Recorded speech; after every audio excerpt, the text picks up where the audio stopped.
Sexual orientation, a journey. Hello, Shayna. I was just browsing through some scholarly articles and I found an interesting one on sexual orientation. That sounds lovely. I was also sitting here pondering the same ideas. Well, what factors do contribute to the determination of sexual orientation? Where should I start? Well, the weather is nice today. Does the weather affect sexual orientation? Ho, ho, ho. Just kidding. No, but actually, the environment might play a role in determination of sexual orientation. A study led by University of Chicago showed a positive correlation between an urban setting and higher rates of homosexuality in teenagers. Lohman and his colleagues at the University of Chicago hypothesized that large cities may provide a congenial environment for the development and expression of same-gender interest.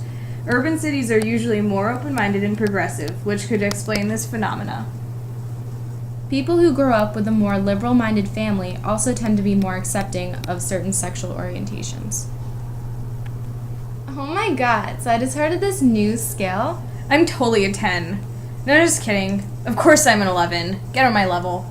But actually though, this scale is from 0 to 6. 6 being the exclusively homosexual.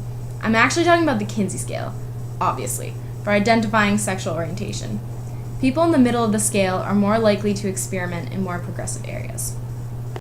A greater predictor of sexual orientation is childhood gender nonconformity.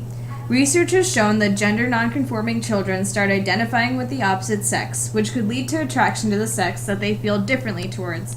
This is the exotic becomes erotic theory.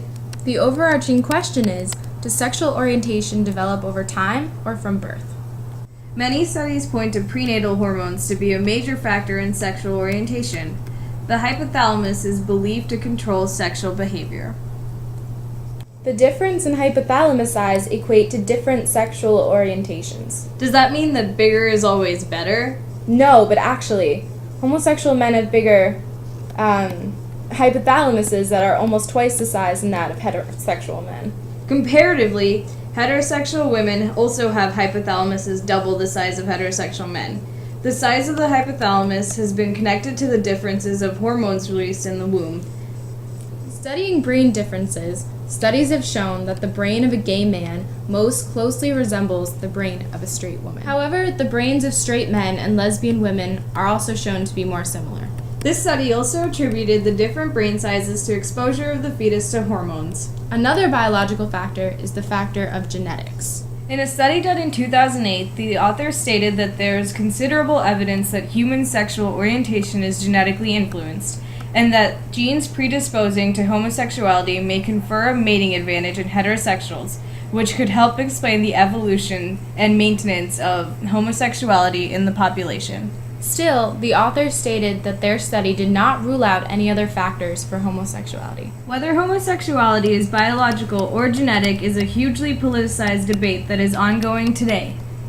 Oh dear, my husband is home, the head of the Stanford Biomolecular Science Department. I must go now. Oh, I need to go as well.